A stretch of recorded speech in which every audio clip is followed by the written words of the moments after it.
Hey there, friends and enemies, JoPa here again, and today the NDA has officially been lifted for Suicide Squad Kill the Justice League closed alpha players, and I'm excited to talk about my time with the game. There's been a disconnect between the reception of those players who did play the closed alpha versus the preview publications that did get a limited look at the game as well.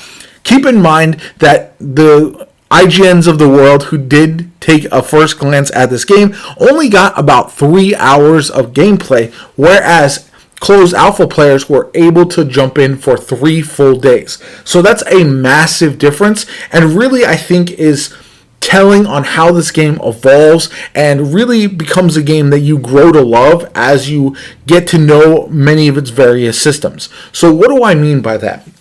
First off, the game is really based on the traversal of the characters. You have different movement abilities to get around the map, and until you master them, you can feel a little bit clunky, but once you get them down, the traversal feels tremendous. It's like in the Spider-Man game originally, where you kind of had to get used to the swinging and moving around the map, but once you have the flow down, it feels awesome, and you just want to use the traversal to get around the map as often as possible. It is a very fun thing to do, and it does feel a little bit awkward when you're first diving in. So I understand some reservations with that, but give it a chance, learn to master it, and it will feel fantastic. Another problem is that people were talking about the open world feeling boring, not alive, just empty wasteland of things to do, and that's another thing that's solved as you play the game more. Once you meet up with different characters, there's going to be more missions and events and everything popping up on the map. This is especially true when you are playing towards the end game. We didn't get a full look with the closed alpha at the end game, but you can just tell the foundation is there for more events, more missions, everything like that as you are traversing the map. So I think that's something that will be solved as time goes on, and initially your focus is going to be on the story, which I feel like is going to be better than people believe it will be. One of the missions in the closed alpha was with Batman, and it was tremendous. It was one of the best looter shooter missions I've played in a long time, and it has me excited to see what they can do with the other Justice League members. And that's one of the things that they can really take advantage of with Suicide Squad.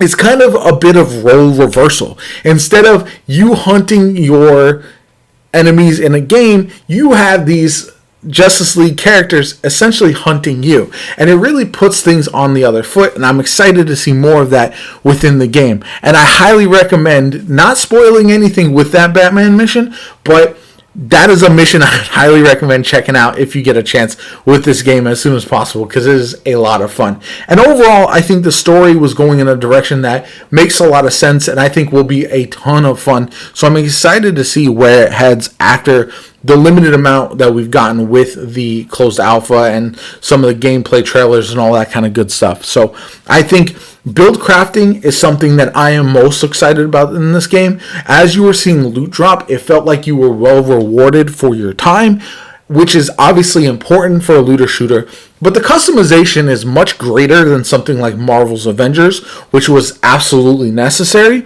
And another thing is, it feels like the loot mixing and matching is very important for making your builds. There's a lot of options with the skill trees.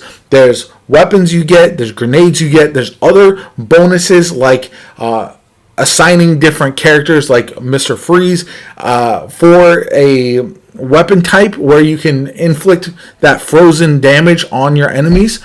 And so there's just a lot of ways to customize your playstyle, and that's one of the most important things about a looter shooter. It has to make sure that your character feels like your own, which is hard to do when you're playing a game like Suicide Squad or the Avengers, where you have these pre-made characters slotted into the game.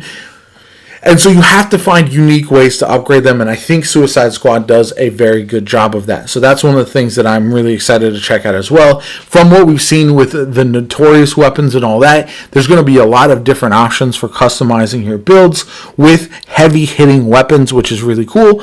And the other nice thing about the closed alpha that I was very excited about. Co-op feels seamless. It feels very good. You can jump in with friends, you can jump in with random matchmaking, and pretty much always have players to jump in with, and that was fantastic, because I think in a game like Gotham Knights, I struggled a bit, because if I didn't have a friend available, there was no online matchmaking. There wasn't anything like that where I want to play these games with friends, and the game, in my opinion, feels much better when you are playing in co-op.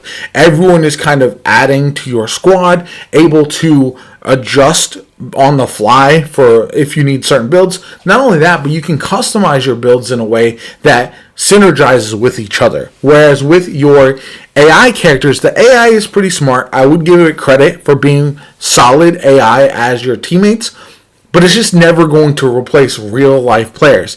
And so that's one of the things that I think is very, very important about playing Suicide Squad Kill the Justice League, as it's clearly intended to be a multiplayer game. And that's very important to keep in mind, because if you are a solo player only, this game might not feel as much fun as if you are a co-op or multiplayer. So that's just personal preference, and I think that's something to keep in mind. As far as the things that I'm worried about going forward, we still have yet to see the end game, which is a little concerning. What's going to happen after the story is over? What type of activities we can take on? Is there going to be anything similar to a dungeon raid, any type of horde mode, anything like that that's going to keep you engaged long term? That's a big question, and is absolutely something that needs to be answered for a looter shooter.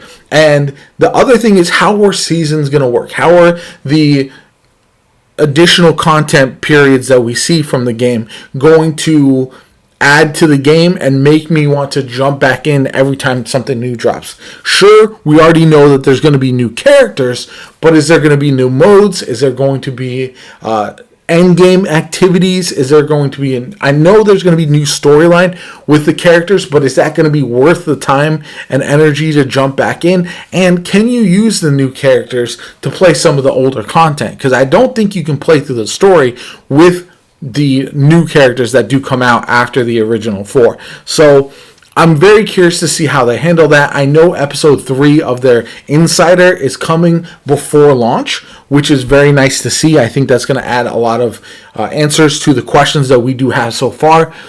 But those are my main concerns and things that I hope get cleared up prior to launch, because we've seen it before. I've had a lot of fun with different looter shooters, but then once you get to the end game and then you've cleared everything there is to clear, there's not any reason to jump back in and replay the game more. Whereas you see stuff like Borderlands or Destiny 2 and games like that, the ones that really succeed over the long term are able to add those end game content activities that are really allow you to dive back in, have a good time, level up your character even more, perfect your builds, and that's something that I think will be very important to see before we know how well this game will do long term. I will say I'm excited for launch. I think initially this game is going to be an absolute blast to play. I'm very curious to see how long the actual campaign is.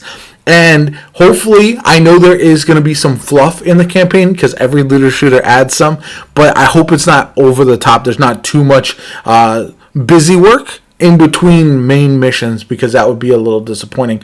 But at the same time, you got to set up your players for success by allowing them to experience all of the different activities during the campaign, so they understand how they work once you get to the end game. Anyway, that's going to do it for me. I wanted to give my thoughts. I think there's a lot more to this game than people are expecting. I'm very excited to see where it goes from here, and I really look forward to the full launch of the game. And I'd love to hear your thoughts. Have you played the closed alpha? Would you like to add some additional things that you experienced during the alpha that I might have missed, or anything like that? Did you not play the alpha, but now seeing the difference between the reviews and the previews and the alpha players, you kind of see a disconnect with how everybody is essentially feeling about the game? So let me know in the comments down below. My name is JoPa. Subscribe if you want to see more Suicide Squad Kill the Justice League content going forward. Have a good one, and I'll catch you all later.